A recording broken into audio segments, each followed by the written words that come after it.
오늘은 요한일서 4장 7절에서부터 16절까지 말씀입니다. 그래서 우리가 서로 사랑합시다 라는 제목으로 함께 말씀을 나누고자 합니다.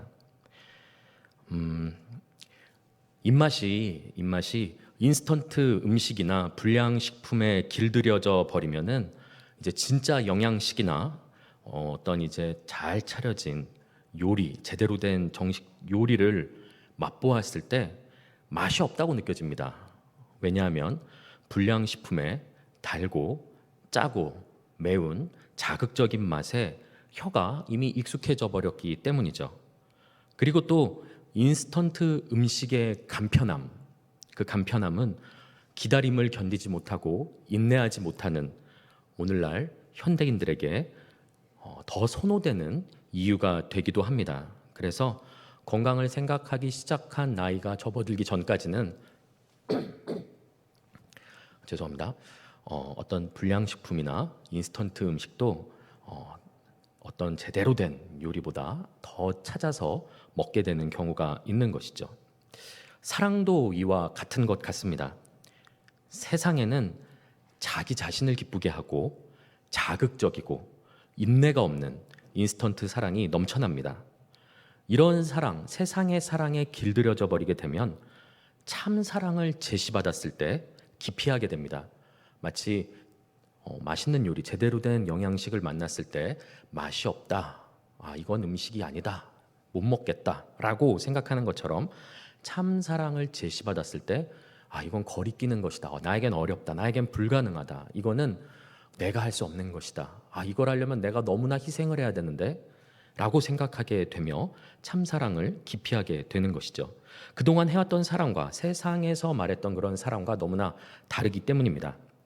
오늘 본문은 우리에게 사랑의 기원에 대해서 말씀합니다. 사랑이 어떻게 시작됐으며 오리지널 사랑은 어떤 것인지, 사랑의 원형에 대해서 가르쳐주고 계십니다. 그리고 그 사랑을 배워 행하라 라고 권면하고 있습니다. 어쩌면 이 사랑이 그동안 세상에서 말하는 우리가 해오던 사랑과는 다를 수도 있습니다. 그래서 거리끼는 것, 그리고 또 어려운 것이 될지도 모르겠습니다. 하지만 주께서 명령하셨으니 우리가 이러한 사랑을 하기를 정말 소망합니다. 이 교회 안에 하나님께서 참으로 원하시는 그 사랑이 넘쳐나는 교회 되기를 소망합니다. 오늘 말씀을 통해서 참 사랑으로 서로 사랑하는 공동체 되기를 소망합니다. 먼저 7절과 8절 말씀입니다. 사랑하는 자들아, 우리가 서로 사랑하자. 사랑은 하나님께 속한 것이니 사랑하는 자마다 하나님으로부터 나서 하나님을 알고 사랑하지 아니하는 자는 하나님을 알지 못하나니 이는 하나님은 사랑이심이라. 아멘. 이렇게 말씀합니다. 7절 말씀에서 사랑은 하나님께 속한 것이다 라고 말씀합니다. 그래서 사랑하는 자는 하나님으로부터 났다, 즉 하나님의 자녀다 라고 말씀합니다. 사랑을 행하는 사람은 하나님의 자녀다 라고 말씀하는 것이죠. 또한 사랑하는 자는 하나님을 아는 자다 라고 말씀합니다. 이 아는 것은 지식적으로 아는 것을 말하는 것이 아니라 경험적으로 아는 것이죠. 실제로 행함을 통하여서, 함께 동행함을 통하여서 경험적으로 알게 되는 지식을 말하죠. 그래서 이런 어떤 경험적 지식이 아니라 사랑을 해보지 않으면서 머릿속에 그냥 성경적인 지식으로만 가득 차고 또 많이 공부하고 많이 보아서 또 신앙생활을 오래 했다고 해서 그 머릿속에 성경적 지식이 많이 있다고 해서 하나님을 아는 것은 아니라는 것이죠. 성경은 사랑을 행하는 사람이 하나님을 아는 자다라고 말씀합니다. 그래서 8절 말씀에서도 마침표를 확실하게 찍습니다. 사랑하지 않으면 하나님을 모른다 라고 단언하고 있습니다. 하나님은 사랑이신데 사랑을 행하지 않으면 하나님을 당연히 알 수 없는 것이죠. 하나님이 무엇을 위해서 마음에 품으시고 어떤 고민을 하시고 또 무엇을 바라보시며 마음 가운데 무엇을 두고 계신지 사랑하지 않는 사람은 절대로 모른다는 것이죠. 정보적 지식으로는 하나님을 알 수는 있지만 그 마음 가운데 하나님이 정말 품고 계신 그 마음, 무엇을 바라보고 계시는가에 대해서는 관심을 갖지도 못하고 모르고 알지 못하는 것이 사랑을 행하지 않는 사람이라는 것입니다. 그렇기 때문에 우리는 하나님을 더욱 알기 위해서 성경을 열심히 공부해야 될 뿐만 아니라 서로 사랑해야 됩니다. 사랑하지 않으면은 정보적 지식에서 벗어나지 못한다는 것이죠. 사랑이 없는 지식은 어떻습니까? 사랑 없이 지식만 계속 쌓게 되면은 오히려 그 지식으로 형제와 교회를 정죄하게 됩니다. 아는 것이 많아지고 눈으로 보고 분별되는 것이 많아지다 보니 그 안에 사랑이 없이 어떤 교리적 지식이나 성경 지식만 계속 쌓게 되면은 형제를, 교회를 정죄하고 판단하게 되는 것이죠. 그래서 그 말씀의 검을 악한 영을 대적하는 하나님의 전신갑주로 사용하는 것이 아니라 형제를 찌르고 죽이는 칼로 사용되기 쉽다는 것이죠. 우리가 서로를 살리고 신앙 안에서 성숙하는 길은 서로 사랑하는 것입니다. 자, 그럼 어떻게 사랑해야 할까요? 이어지는 본문에서 사랑의 기원에 대해서 말씀합니다. 9절과 10절 말씀입니다.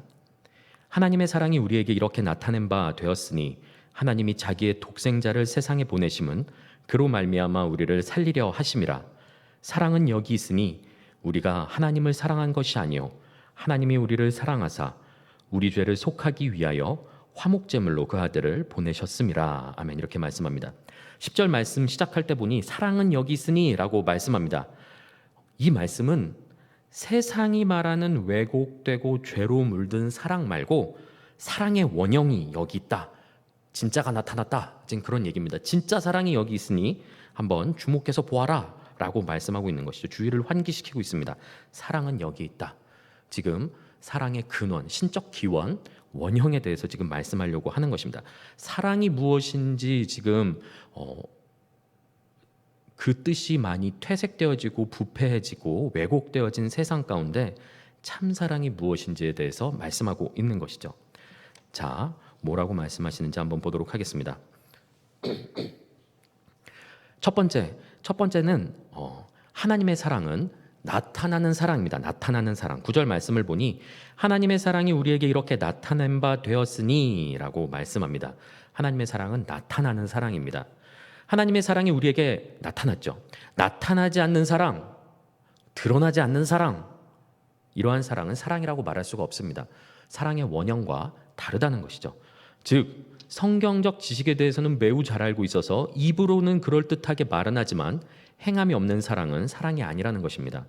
참 사랑은 행함으로 상대편에게 전달되어져야 합니다. 하나님의 나타나는 이 사랑은 행함 있는 사랑을 의미합니다. 하나님의 사랑은 행함 있는 사랑이죠. 두 번째로 하나님의 사랑은 보내시는 사랑입니다. 9절 말씀 중간에 보면 하나님이 자기의 독생자를 세상에 보내셨다, 보내심은 보내셨다 이렇게 말씀하시죠. 하나님의 사랑은 보내시는 사랑입니다. 화목제물로 보내셨다고 10절에서 구체적으로 말씀하시죠. 10절 말씀 중간에 보면은 하나님이 우리를 사랑하사 우리 죄를 속하기 위하여 화목제물로 그 아들을 보내셨다라고 말씀합니다. 하나님께서 예수님을 보내신 것은 이 땅에서 어떤 대우받고 인정받고 높임받기 위하여서 대우받기 위하여서 보내신 것이 아니라 희생시키기 위해서 보내셨습니다. 화목제물로 보내셨다는 것이죠. 통치하거나 대접받으려고 보내신 것이 아닙니다. 바로 이 보내시는 사랑에는 바로 희생의 사랑이 담겨져 있습니다. 희생. 예수님을 이 땅에 보내신 것은 이미 십자가에 달려 죽으시기로, 희생 제물 되시기로 결정되어 있었기 때문이죠. 희생에 대한 사랑이 말씀하고 있습니다. 또한 빌립보서 2장에서는 예수님께서 이 땅에 오심에 대해서 이렇게 말씀합니다. 빌립보서 2장 6절에서부터 7절까지 말씀입니다. 그는 근본 하나님의 본체시나 하나님과 동등됨을 취할 것으로 여기지 아니하시고 오히려 자기를 비워 종의 형체를 가지사 사람들과 같이 되셨고, 아멘, 이렇게 말씀합니다. 예수님께서는 하나님의 본체셨습니다. 성자 하나님이셨죠. 하나님이셨습니다. 그런데 그럼에도 불구하고 자기를 낮춰 종의 형체를 취하셨습니다. 겸손이 드러나는 것이죠. 이보다 큰 겸손은 세상에 없습니다. 하나님이 인간이 되셨던 그 겸손보다 더 큰 겸손이 세상에 어디에 있겠습니까? 우리가 간과하기 쉽지만 이렇게 자기 비움, 자기 부인은 하나님 사랑의 바로 핵심입니다. 만약 예수님께서 내가 어떻게 인간이 됩니까? 라고 겸손히 순종하지 않으셨다면 인류의 구원의 문제는 영영 풀 방법이 없었을 것입니다. 예수님께서 겸손히 희생하시고 순종하셨기 때문에 이 모든 죄사함의 문제들이 해결하게 된 것이죠. 인간은 너가 틀렸어, 상대방이 틀렸어, 내가 옳지, 네가 그렇게 나한테 잘못했으니까 내가 상처를 받았잖아 라고 하면서 자기 판단, 자기 소견으로 가득 찬 생각을 합니다. 이렇게 다른 형제를 판단하고 정죄하는 것은 유일한 심판자이신 하나님 자리에 스스로 올라서는 월권행위죠. 월권. 심판자는 하나님 한 분밖에 계시지 않습니다. 그런데 내가 형제를 심판한다는 것은 내가 하나님 자리에 오르겠다는 뜻입니다. 이것을 우리는 교만이라고 합니다. 예수님은 우리를 정죄하실 수 있었습니다. 그렇지만 정죄하지 않으시고 오히려 자기를 비워서 겸손히 이 땅 가운데 오셨습니다. 그리고 화목제물로 희생하셨죠. 이것이 바로 보내시는 하나님의 사랑, 희생과 겸손의 사랑인 것입니다. 셋째로 하나님의 사랑은 살리시는 사랑입니다.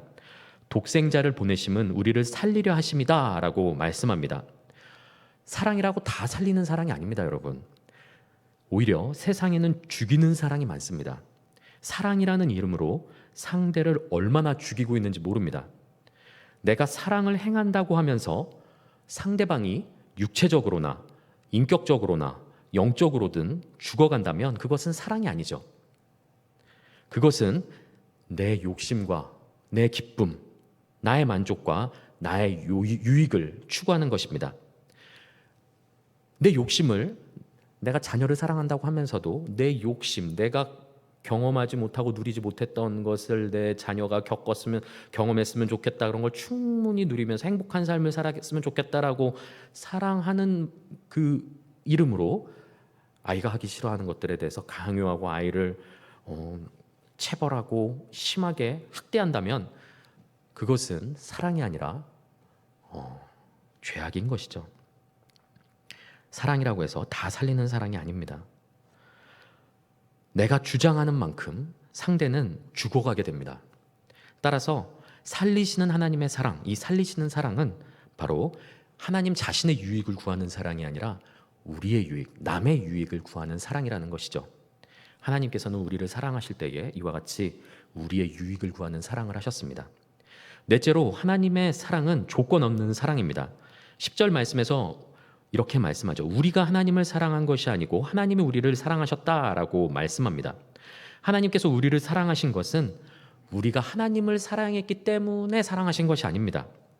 혹은 우리가 사랑받을 만한 행동을 했기 때문에 사랑하신 것이 아니죠. 혹은 우리가 사랑받을 만한 자격이 있기 때문에 사랑하신 것이 아닙니다. 하나님께서는 우리를 조건 없이 사랑하셨습니다. 먼저 사랑하신 것이죠. 조건 없이 사랑하신다고 해서 우리의 변화를 기대하지 않으신다는 것은 아닙니다. 하나님께서는 하나님의 사랑을 입은 우리 성도들이 주의 계명에 순종하길 바라시고 선을 베풀고 서로 사랑하기를 원하십니다. 그러면은 결국 조건적인 사랑이 아닙니까? 라고 질문할 수도 있습니다. 그러나 이것은 조건적인 사랑이 아니라 이것은 사랑을 입은 우리가 마땅히 맺어야 할 열매입니다. 삶을 통해 맺어야 할 열매라는 것이죠.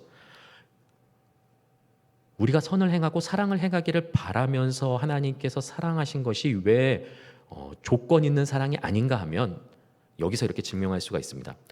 우리가 하나님 뜻에 순종하지 못하고 우리가 서로 사랑하지 못한다고 해서 하나님께서 사랑을 거두지 않으십니다. 만약에 우리가 하나님 뜻에 순종하지 못하고 서로 사랑하지 않는다고 해서 내 뜻에 맞지 않네, 더 이상 사랑하지 않을 거야 하면서 우리를 더 이상 사랑하지 않으신다면 그것은 조건적인 사랑이겠죠. 그렇지만 앞서서 말씀드렸던 것처럼 조건을 거는 것과 기대하는 것은 다른 것입니다. 하나님의 사랑을 입은 자들이 마땅히 맺어야 할 열매를 기대하고 계신다는 것이죠. 이것이 조건이라는 말씀은 아닙니다. 하나님께서는 우리의 외모와 환경과 상황을 보시고 사랑한 것이 아니라 끝까지 인내하면서 우리가 변화되기를 기대하시면서 끝까지 인내하며 사랑하시죠. 그렇기 때문에 하나님의 이 사랑은 조건 없는 사랑임과 동시에 오래 참는 인내하는 사랑입니다. 우리가 변하기를 기대하시면서 하나님의 자녀답게 살아가기를 소망하시면서 끝까지 인도하시고 사랑하시는 것이죠. 그래서 11절에서 이렇게 말씀합니다. 사랑하는 자들아, 하나님이 이같이 우리를 사랑하셨은즉 우리도 서로 사랑하는 것이 마땅하도다. 아멘. 이렇게 말씀합니다. 우리는 하나님의 과분한 사랑을 받은 자들입니다. 하나님께서 이같이 우리를 사랑하셨으니 우리도 서로에게 사랑을 베푸는 것이 마땅합니다. 진짜 사랑을 경험하면 사람은 변하게 되어져 있습니다. 요한일서 3장 9절 말씀에서 앞서 기억하실지 모르겠지만 이미 나눈 부분에서 이런 말씀을 하셨습니다. 하나님께로부터 난 자마다 하나님의 씨가 그 속에 거한다 라고 말씀하십니다. 사랑하는 성도 여러분, 여러분 안에는 하나님의 씨가 거합니다. 씨. 씨에는 생명력이 있죠. 씨는 성장합니다. 그리고 어느 순간 열매를 맺게 되어 있습니다. 만약에 성장하지 않고 자라지 않고 열매를 맺지 않는 씨라면은 두 가지를 의심해 봐야 합니다. 그 씨가 문제가 있거나 혹은 굉장히 말씀드리기 어렵지만 정말로 하나님의 씨가 내 안에 심겨졌는지 의심해 보아야 된다는 것이죠. 정말로 하나님을 믿고 하나님을 정말 사랑하고 그 사랑 가운데 거하는 자는 반드시 필연적으로 변하게 되어 있습니다. 생명이 있기 때문이죠. 생명의 특징은 자라나는 데 있습니다. 그런데 만약 내가 여전히 아무리 신앙생활을 해도 제자리를 반복하거나 여전히 사랑하지 않고 변화되지 않고 선을 행하지 않고 내가 미워하는 사람을 여전히 미워하고 내가 사랑하지 못하는 사람을 여전히 계속 사랑하지 못하는 정체 그리고 성장 없음이 반복된다면 나의 삶을 돌아봐야 되는 것이죠. 내가 정말로 하나님을 믿고 있는가 점검해 보아야 된다는 것입니다. 내가 믿고 있는 이 믿음이 그냥 알고 있는 것이 아닌가 의심해 보아야 됩니다. 내가 정말로 하나님을 믿고 있는가 아니면 이신칭이라는 그 교리를 알고 있는 것인가 하도 교회에서 이야기를 하니 믿음으로 구원받는다는 이야기를 하도 말을 하니 내가 믿으면 구원받는구나 라는 사실을 알고만 있는 것인가 아니면 정말 하나님을 믿음으로 그 말씀 가운데 순종하고 있는가 예수 그리스도를 내 삶의 주님으로 모시고 살아가고 있는가 점검해 보아야 된다는 것입니다. 진짜로 믿으면 진짜로 사랑을 받으면 사람은 변화하게 되어 있습니다. 성장하게 되어 있습니다. 12절 말씀입니다. 어느 때나 하나님을 본 사람이 없을 때 만일 우리가 서로 사랑하면 하나님이 우리 안에 거하시고 그의 사랑이 우리 안에 온전히 이루어지느니라. 아멘. 우리가 서로 사랑한다면 하나님께서 우리 안에 거하시고 하나님의 사랑이 우리 안에 온전히 이루어진다라고 말씀합니다. 자, 여기서 온전히 이루어진다는 말 때문에 우리가 사랑을 행해야지 하나님의 사랑이 온전해진다는 이 말 때문에 그러면은 하나님께서 처음 우리에게 주신 그 사랑은 온전하지 않았단 말인가? 라고 또 착각하거나 오해하지 마시기 바랍니다. 하나님의 사랑은 완전하십니다. 그런데 우리가 서로 사랑함을 통하여서 그 사랑이 온전해진다, 우리 안에서 온전해진다라는 것은 무슨 뜻일까요? 이 온전히 이루어진다라는 뜻은 원어적으로 보면 원래는 정해진 목적지에 도착한다라는 뜻입니다.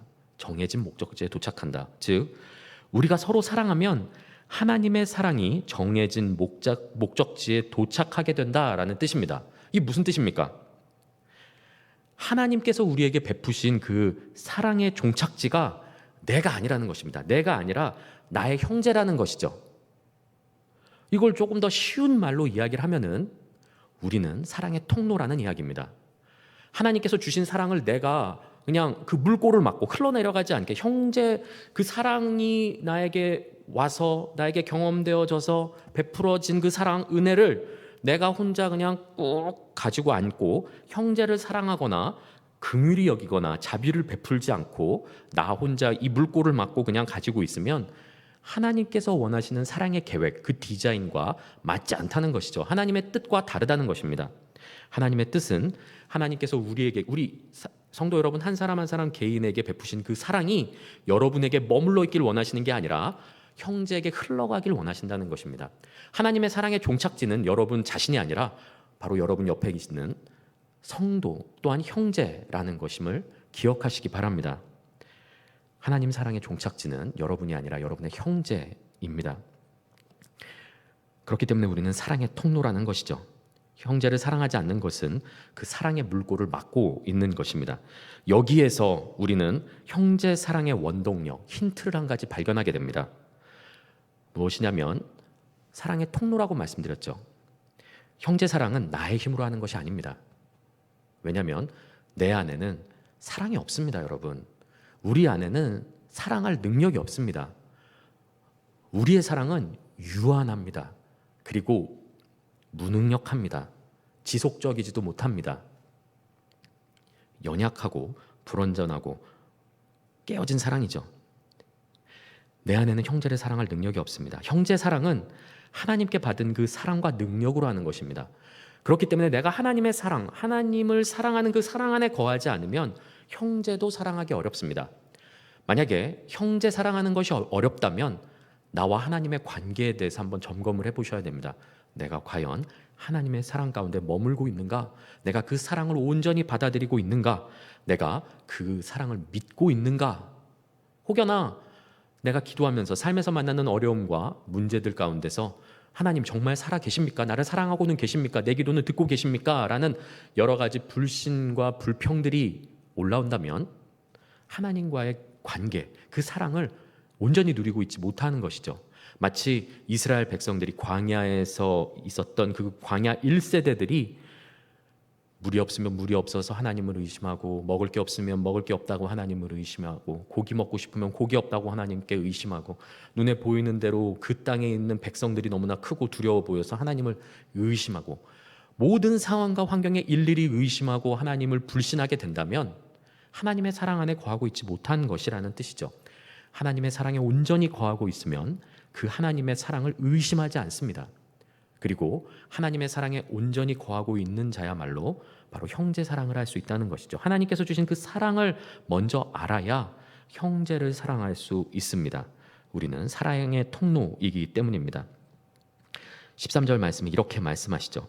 그의 성령을 우리에게 주심으로 우리가 그 안에 거하고 그가 우리 안에 거하시는 줄을 아느니라. 아멘. 이렇게 말씀합니다. 갑자기 왜 사랑에 대한 얘기를 하다가 성령의 내주에 대해서 말씀을 하실까요?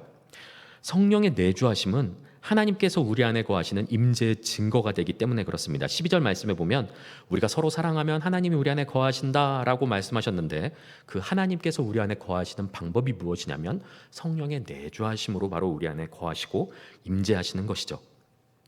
성령님께서는 우리가 하나님과 올바른 관계에 있기를 깨달아 알게 하십니다. 그래서 만약에 형제를 미워하는 마음이 우리 마음 가운데 있으면 마음이 찔리는 것이죠.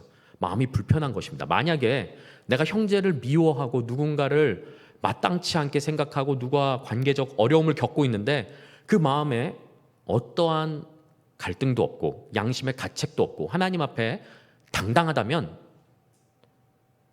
굉장히 둔감한 거거나 성령님의 음성을 무시하고 있는 것입니다. 최악의 경우는 성령님께서 안 계신 것일 수도 있습니다. 성령님께서는 내주하셔서 계속해서 하나님의 말씀을 우리 마음 가운데 주십니다. 마음을 계속 찌르시죠. 양심을 찌르시고 마음을 어렵게 하십니다. 그래서 이 자리에 앉아 계신 여러분들도 혹시나 내가 마음에 미워하는 형제, 지체가 있으시다면 그 사람의 얼굴을 한번 떠올려 보시기 바랍니다. 그래서 그 사람이 그냥 믿기만 한지 아니면 성령님께서 그만 미워해라, 용납하고 사랑해라, 그와 관계를 회복해라 라는 그 마음의 가책이 계속적으로 느껴지신다면 성령님께서 지금 일하고 계시는 것입니다. 자, 그런데 성령님께서는 그냥 그렇게 경고 메시지만 계속 주시느냐? 그렇지 않습니다. 사랑을 결단하는 자리까지 나가게 하시는 것이죠. 이렇게 오늘 이런 사랑에 대한 본문 말씀을 통하여서 혹은 통독을 통하여서 예배 중에 어떤 설교를 통하여서 이렇게 듣게 하십니다. 그래서 사랑을 결단하게 하시죠. 사랑의 자리 가운데 초대하고 계시는 것입니다. 오늘 본문 말씀이 그냥 제가 마음대로 임의대로 정한 것이 아니라 여러분 이 자리에 모이신 여러분에게 하나님께서 메시지를 주고 계시는 것입니다. 서로 사랑하라. 미워하는 형제가 있다면 용납하고 용서해라. 왜냐하면 너희가 먼저 나에게 그러한 사랑을 받았기 때문이다. 너희가 하나님의 사랑을 먼저 그렇게 받았다면 형제에게 그 사랑을 베풀도록 해라. 너희가 먼저 받은 그 사랑을 베풀어라 라고 오늘 말씀하고 있는 것입니다. 그런데 앞서 말씀드렸던 것처럼 우리 안에는 사랑할 능력이 없으니 바로 하나님께서 우리에게 성령님을 주셨습니다. 그래서 성령님의 도우심으로 말미암아 우리는 형제를 사랑할 수 있는 것이죠. 15절 말씀에선 그래서 이렇게 말씀합니다. 누구든지 예수를 하나님의 아들이라 시인하면 하나님이 그의 안에 거하시고 그도 하나님 안에 거하느니라. 이렇게 말씀합니다. 왜 갑자기 또 이렇게 성육신에 대한 교리에 대한 것 같은 말씀을 하실까요? 어, 내주하시는 성령의 증거는 예수님을 주라고 고백하는 데 있습니다. 예수님께서 이 땅에 육신으로 오시는 성육신을 고백하고 믿게 하시는 것은 우리가 그냥 믿는 것이 아니라 성령님께서 믿게 하시는 것이죠. 예수님을 하나님의 아들이라고 시인하는 것 역시 성령님의 역사입니다. 믿음은 절대로 우리 안에서 저절로 생기지 않습니다. 우리는 그렇게 희망이 있는 존재들이 아닙니다, 여러분. 우리 안에는 사랑도 없고 믿음도 없습니다. 이 모든 것이 하나님께서 믿음을 주셨기 때문에 믿을 수 있게 되는 것이죠. 이 모든 것, 우리가 사랑하는 것, 또한 구원받게 되는 그 모든 역사 처음부터 끝까지 100% 하나님의 은혜입니다. 하나님께서 우리에게 성령을 주셨기 때문에 예수님의 성육신을 믿고 형제를 사랑하고 하나님의 사랑을 경험하고 그 안에 거할 수 있도록 도우신다는 것이죠. 성령님의 도우심 없이는 우리는 사랑할 수도 하나님을 믿을 수도 없는 존재들입니다. 자, 그런데 15절 말씀이 단순히 이신칭의를 말씀하고 있는 것이 아닙니다. 예수님을 믿음으로 구원받는다라는 말씀을 하려고 하신 말씀이 아니라 요한일서 4장 말씀을 잘 들여다보면 예수님의 성육신과 십자가 사건을 이신칭의 교리로 설명하기 위해서 가져오는 것이 아니라 하나님의 사랑의 계시와 증거로 말씀하시기 위해서 가져오는 걸 볼 수가 있습니다. 다시 말씀드립니다. 요한일서 4장 말씀에서는 예수님의 성육신과 십자가 사건이 교리로서 지금 예를 들으신 것이 아니라 믿음, 칭의를 말씀하시려고 한 것이 아니라 하나님의 사랑의 증거로 말씀하고 있다는 말씀입니다. 아까 앞서서 나눴던 말씀에서도 하나님의 사랑이 여기 있다라고 말씀하면서 그 증거를 들었던 것이 예수님을 보내심이었죠. 바로 예수님의 성육신과 십자가 사건은 하나님의 사랑의 증거다라는 말씀입니다. 그래서 16절 말씀에 보면 이 예수님의 성육신을 하나님의 사랑으로 바꿔서 다시 한번 말씀합니다. 16절 말씀입니다. 하나님이 우리를 사랑하시는 사랑을 우리가 알고 믿었노니 하나님은 사랑이시라. 사랑 안에 거하는 자는 하나님 안에 거하고 하나님도 그의 안에 거하시느니라. 아멘. 이렇게 말씀합니다. 예수님의 성육신과 십자가 사건을 믿는 것은 곧 하나님께서 우리를 사랑하신다는 것을 알고 믿는 것이다 라고 이 두 절 말씀을 통하여서 말씀하고 있는 것이죠.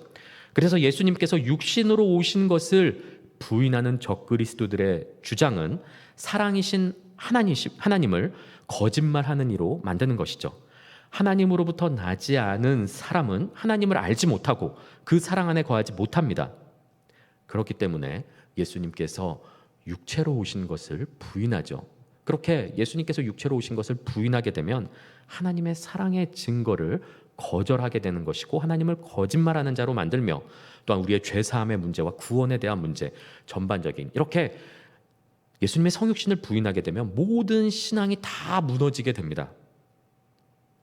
따라서 예수님의 성육신은 기독교 신앙의 기초이고 하나님 사랑의 증거라는 것이죠. 이 모든 것을 믿게 하시고 그 안에 거하게 하시는 것은 성령의 도우심이다라고 말씀하고 있는 것입니다. 사랑하는 성도 여러분, 오늘 말씀은 서로 사랑하라고 말씀합니다. 그런데 잘 한번 생각해 보십시오.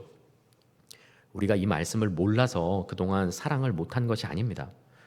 여러분 이 중에서 서로 사랑해야 되는지 몰라서 사랑 안 하고 계신 분이 혹시 계십니까? 아마도 단 한 분도 안 계실 겁니다. 사랑의 명령을 알고 있음에도 불구하고 사랑하지 못하는 것이죠. 그런데 하나님께서는 이렇게 하나님의 사랑이 무엇인지 그 네 가지를 통하여서 알려주시고 그런 사랑을 형제들에게 베풀라라고 말씀합니다. 진입장벽이 너무 높은 거죠. 어떻게 하면 우리는 사랑을 할 수 있을까요? 어떻게 하면 이 사랑을 살아낼 수 있을까요? 앞서 말씀드렸던 것처럼 성령의 도우심이 반드시 필요합니다. 성령님의 도우심을 반드시 구해야 되는 것이죠.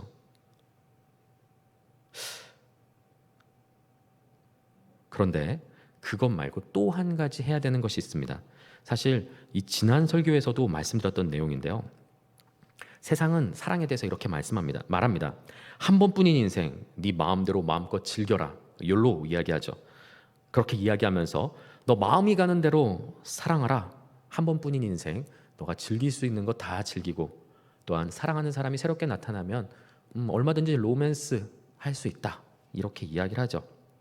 뿐만 아닙니다. 하나님께서 죄다라고 말씀하신 것에 대해서 순리를 거스리는 아주 높은 지경의 사랑이다라고 정의하면서 동성애 하기를 마다하지 않습니다. 오히려 동성애를 반대하는 자들이 마치 세상에 뒤떨어진 사람인 양, 그리고 고리타분 사람인 양 이야기하면서 바보를 만들죠. 정말 지금 세대가 정말 악한 것이 무엇이냐면, 죄를 죄라고 이야기했을 때 그 죄를 부끄러워하고 회개하는 것이 아니라 이게 왜 죄인데 라고 하면서 죄를 짓는 사람들끼리 함께 모여 연합하여 죄를 짓지 않는 사람들을 바보라고 말하는 세대를 살고 있기 때문입니다. 이렇게 세상은 한 번뿐인 세상, 한 번뿐인 인생, 너 마음이 가는 대로 행해라, 사랑해라 라고 이야기합니다. 하지만 사랑은 감정의 노예가 아닙니다. 우리는 흔히 여기에서 이것을 헷갈리기 때문에 사랑을 행하지 못합니다. 우리는 흔히 사랑이 감정 중에 한 가지라고 생각하기 때문에 당연히 사랑이 감정 아닌가? 좋아하는 감정이 사랑 아닌가? 라고 생각하기 때문에 사랑 행하기가 어려운 것이죠. 그러나 오늘 하나님께서 주신 그 사랑의 원형과 그 사랑의 기원에 대해서 살펴보면은 사랑이 감정 중 한 가지, 감정의 노예가 아니라는 것을 알 수가 있습니다. 사랑은 절대로 감정의 노예가 아닙니다. 오히려 사랑은 감정을 불러일으킬 수 있는 주인이 되어야 됩니다. 사랑은 감정의 주인이 되어야 된다는 말씀이죠. 생각해 보십시오. 내가 기준이 까다로우면 까다로울수록 상대방의 사소한 습관, 말투, 생각하는 방식 등 나와 맞지 않는 형제가 교회에 넘쳐나게 됩니다. 나의 기준이 높아질수록, 내가 까다로울수록 나와 맞지 않는 사람들이 점점 많아진다는 것이죠. 그렇게 나의 감정에 따라서 마음에 들지 않는다고 해서 모두 다 사랑하지 않는다면 어떻게 우리가 사랑할 수 있겠습니까? 아마 사랑하지 않고 미워하는 사람들만 점점 늘어나게 될 것입니다. 내 감정에 따라 사랑의 여부가 결정되도록 내버려 두지 마시기 바랍니다. 오히려 사랑을 먼저 행하는 겁니다. 나의 감정을 내려놓고, 예수님께서 자신을 비우셨던 것처럼, 자신을 비우셨다고 말씀하셨죠. 나의 감정을 주인으로 여기지 않는 것입니다. 하나님의 말씀과 명령을 주인으로 여기며, 예수님을 내 삶의 주인으로 여기며 그 말씀 가운데 순종하는 것이죠. 사랑하는 성도 여러분, 여러분의 감정은 여러분 삶의 주인이 아닙니다. 그 감정에 충실하고 그 감정에 순종하며 살게 되면 수시로 바뀌는 그 감정, 하루에도 몇 번씩 그 바뀌는 감정에 따라서 사랑을 했다가 안 했다가, 미워했다가 좋아했다가, 기분이 좋아졌다가, 그 사람이 조금 좋은 말 하면 금방 좋아졌다가, 또 나한테 상처 주는 말 하면 또 금방 나빠졌다가, 이 사랑이 아무런 능력이 없어지게 됩니다. 따라서 사랑은 감정의 노예가 아닙니다. 오히려 사랑을 행함으로 나의 감정을 이끌어내시기 바랍니다. 나의 마음을 어렵게 하는 형제가 있다면 나의 감정이 풀릴 때까지 깨어진 관계를 방치하지 마십시오. 이렇게 말하는 저도 굉장히 부끄럽고 이런 말할 자격이 없다는 거 너무나 잘 알고 있습니다. 항상 기도하고 마음 변화되기 위해서 성령님의 도우심을 항상 간구하는 기도 제목이기도 합니다. 너무나 부끄럽고 자격 없는 그런 말씀을 전하는 데 있어서 너무나 부끄럽기 그지없습니다. 나의 마음을 어렵게 하는 형제가 있다면 나의 감정이 풀릴 때까지 깨어진 관계를 방치하지 마십시오. 아무런 모멘텀 없이 사람의 감정이 그냥 풀리거나 변하지 않습니다. 무엇인가 모멘텀이 있어야, 어떤 계기가 있어야지 사람의 감정이 변하게 되는 것이죠. 감정대로만 사랑한다면 영원히 그 사랑을 할 수가 없습니다. 감정은 그냥 변하지 않습니다, 여러분. 내가 먼저 그 감정을 내려놓고 하나님 명령에 순종하는 그 사랑의 행함을, 위선이 아니라 진실한 그 순종을, 그 내가 미워하고 용납하지 못하는 자에게 손을 내밀었을 때 계기가 발생한다는 것이죠. 그 사람의 반응, 혹은 그에게 사랑을 베풀었더니 나의 마음이 그를 용서하게 되었다. 이러한 일들이 많습니다, 여러분. 먼저 내가 사랑을 베풀었을 때 나의 감정이 변하게 되는 일들이 많다는 것이죠. 다시 한번 말씀드립니다. 나의 감정에 따라 사랑을 하는 것이 아니라 내가 먼저 사랑의 행함을 통하여서 나의 감정을 변화시키도록 주도하라는 말씀입니다. 우리의 주인은 나의 감정이 아니라 하나님이심을 다시 한번 기억하시기 바랍니다. 앞선 설교에서도 말씀드렸는데 그때도 이 말씀을 멘트로 끝으로 말씀을 맺었는데, 오늘 제 설교를 제가 한번 표절하도록 하겠습니다. 성경에는 이해되지 않아도 믿음으로 먼저 순종했을 때 기적이 일어나는 일들이 굉장히 많이 기록되어져 있습니다. 신약 성경에도 많죠. 가나의 혼인잔치의 하인들은 돌 항아리의 물이 포도주로 변해서 연회장에게 갖다 준 것이 아니라 예수님 말씀에 순종하여 물을 떠서 가져다 줄 때 그 물이 포도주로 변했습니다. 변했기 때문에 순종한 것이 아니라 순종했더니 변했다는 말씀을 지금 드리고 있는 것입니다. 또한 10명의 나병 환자는 어떻습니까? 그들의 나병이 모두 나았기 때문에 제사장에게 달려간 것이 아니라 예수님께서 아직 고쳐지지 않았음에도 불구하고 제사장에게 가서 너희의 몸을 보여라 라는 그 말씀에 순종하여 달려가는 길에 나병이 고침받은 것이죠. 나사로는 어떻습니까? 무덤 속의 나사로가 다시 살아났기 때문에 무덤에 돌을 옮긴 것이 아니라 예수님께서 무덤에 돌을 옮겨라 라고 말씀하시고 명령하셨습니다. 그리고 그 명령에 순종해서 돌을 옮겼더니 예수님의 말씀을 통하여서 나사로가 살아났다는 것이죠. 무엇을 말씀드리려고 합니까? 변화된 것을 보고 순종하는 것이 아니라 순종한 뒤에 하나님께서 그 순종을 보시고 변화시켜 주신다는 행함 있는 믿음에 대해서 지금 말씀드리고 있는 것입니다. 우리의 사랑도 마찬가지라는 것이죠. 내가 미워하는 지체, 용납하지 못하는 형제가 있더라도 사랑하라고 명령하신 하나님 말씀에 순종하여 그에게 먼저 진실한 사랑을 베푸시기 바랍니다. 하나님의 사랑과 은혜를 입은 성도로서 나의 감정을 내려놓고 자신을 부인하며 형제를 사랑할 때에 우리 마음에 기적이 일어나게 될 것입니다. 나의 감정을 부인하고 사랑을 행할 때에 물과 같이 무색무취하고 무감정하고 무정했던 우리의 마음은 포도주와 같은 사랑과 기쁨으로 변하게 될 것입니다. 나병 환자와 같이 사랑의 감각을 잃어버린 우리의 마음은 어린아이의 3살처럼 부드럽고 온유하고 겸손한 마음으로 변화될 것입니다.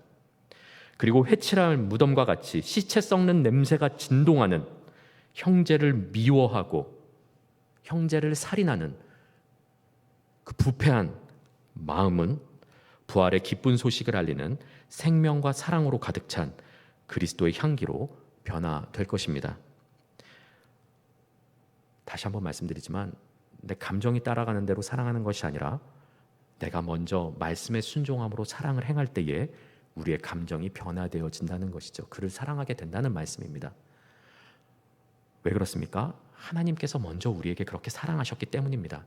우리가 먼저 하나님을 사랑한 것이 아니라 하나님께서 우리를 먼저 사랑하셨습니다. 그 사랑 때문에 우리가 변화되어진 것처럼 우리가 먼저 하나님께 받은 그 사랑으로 형제를 사랑할 때에 우리의 관계가 회복될 것이고 우리의 공동체는 하나된 공동체로 거듭나게 될 것입니다.